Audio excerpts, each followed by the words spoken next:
friends, welcome back or welcome to my channel. This is episode 2 of Neary's Knitting Podcast. I also want to say thank you so much for all the kind comments that you left on my first knitting podcast. They were really encouraging to read and made me really excited to make another one. So let's just get right into it. You may notice that I have a new finished object that I'm wearing. It's the Esther Vest by Petite Knit. I'm so relieved to have this done. The process was just entirely too tedious for me. I think it was because I just finished the Monday sweater, and that's such a seamless process. You just start with the collar and then work your way down, and you do the sleeves, and there's no picking up stitches or anything like that. For this, you start at the top of the back and then you do the back panel while doing make one left and make one right to do the shoulders. Then you do the front panel or the front left and the front right shoulders, and then you connect with the body and then you knit flat back and forth until you get to the bottom of the body.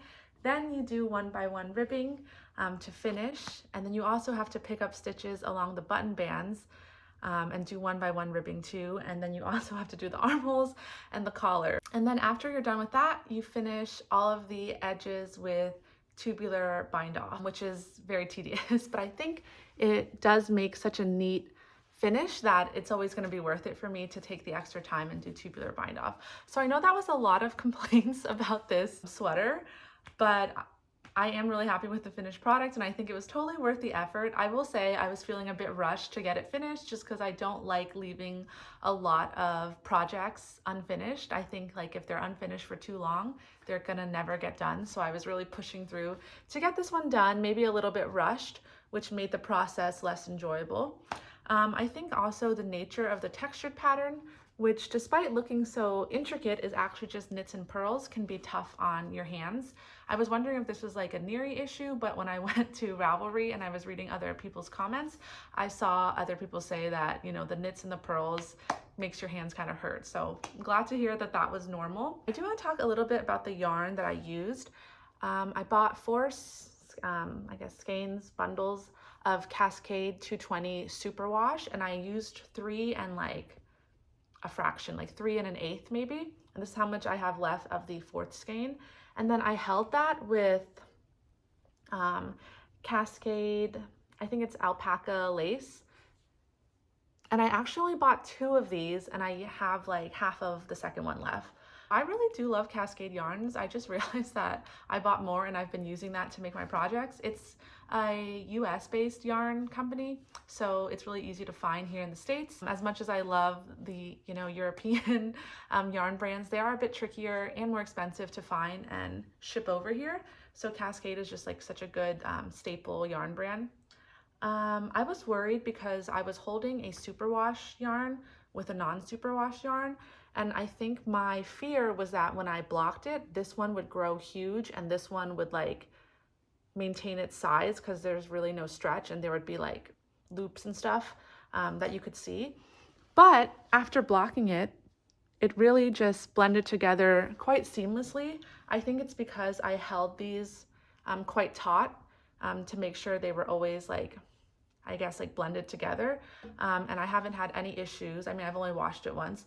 Haven't had any issues with using the superwash with the non-superwash yarn. For the buttons, I went ahead and ordered the ones from Petite Knit's website. I searched high and low for buttons that had the same kind of shiny resin tortoise appearance. And I could not find ones that fit the bill. So I just bit the bullet and I ordered a bunch from Denmark. If you know any good button suppliers in the US, let me know, because I'm always looking for new buttons. I think cardigans and like button front sweaters are so tedious, but I tend to wear them more than just pullover sweaters. So despite all my complaints about this project, I really am so happy with the finished project, and I'm glad to get it off my needles.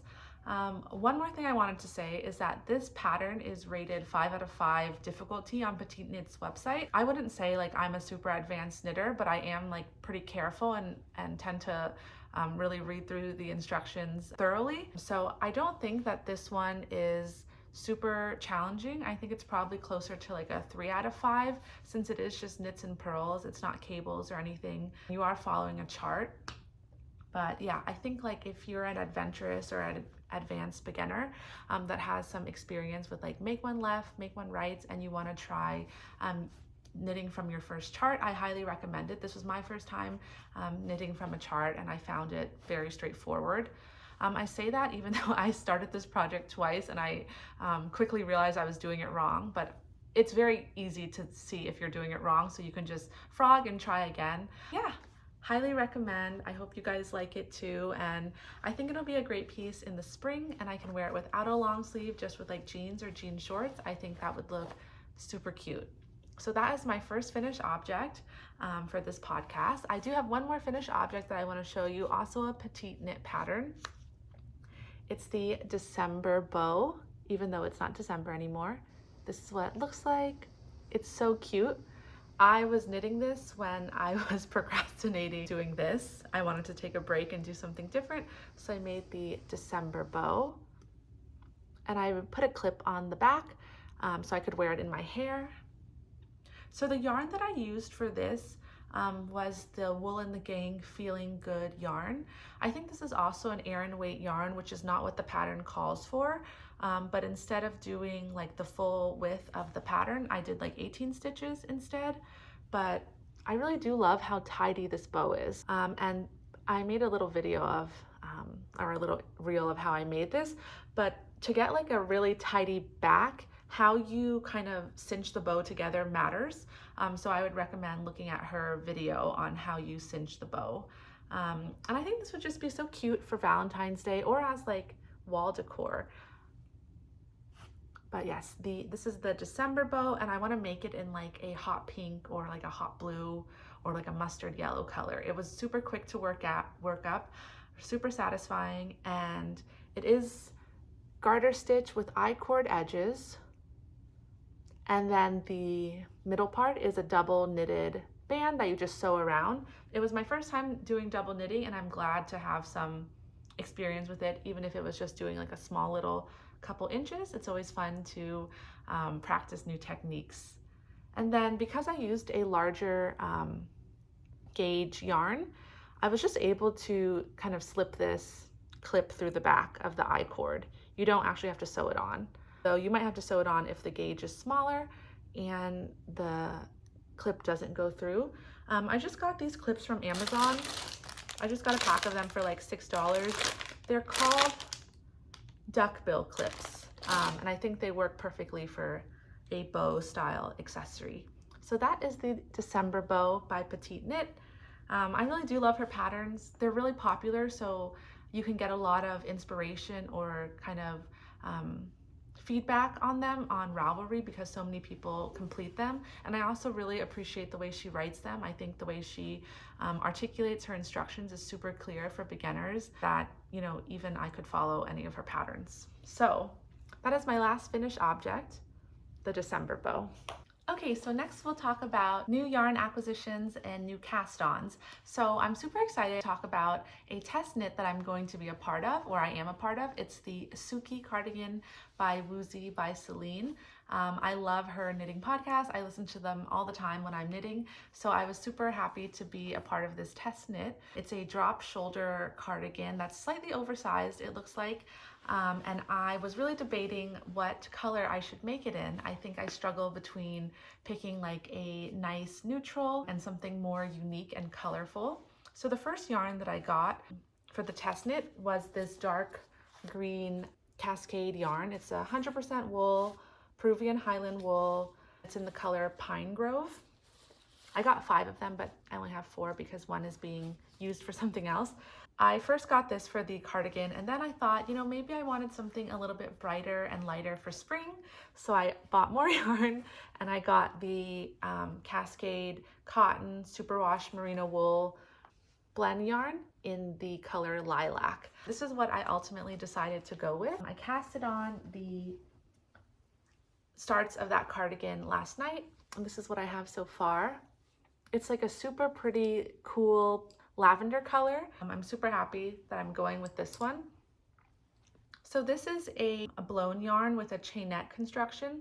So that basically means that there's a chain or a tube created and then the fibers are blown through it, which makes for a really lightweight yarn.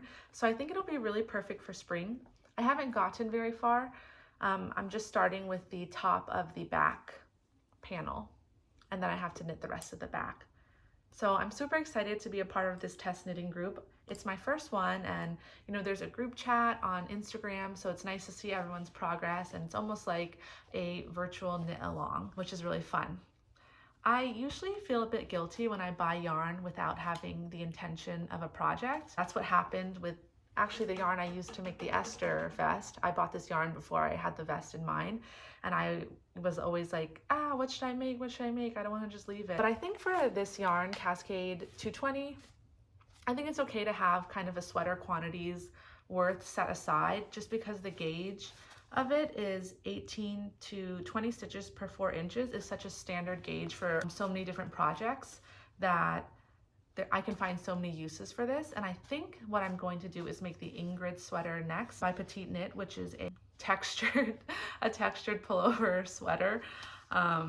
But we'll see. I think the green would be really fun in that sweater, but it is more texture, and I struggle with maintaining interest with stuff like that. But I heard that because that one is worked in different sections, people enjoyed it because they always wanted to get to the next section and it wasn't that repetitive. I think this eventually got quite repetitive because you're just working the same motif all the way through. But yeah, so I just got these 2 yarns, and when I order my Cascade yarn, I usually get it either from my local yarn store because it's a brand that they carry a lot of, or I get it from Wool & Company, which is an online yarn store that I think they have a storefront in Illinois maybe. I have to double check on that, but they have a online store, and when you order like $100 worth of their like certain yarn brands, I think Cascade is included, you get 10% off, which is really nice because if it's very easy to buy $100 worth of yarn. So to get a little discount is awesome. But I think that is all I have to say about my projects in yarn for this knitting podcast. So as always, thank you so much for watching, and see you guys next time. Bye.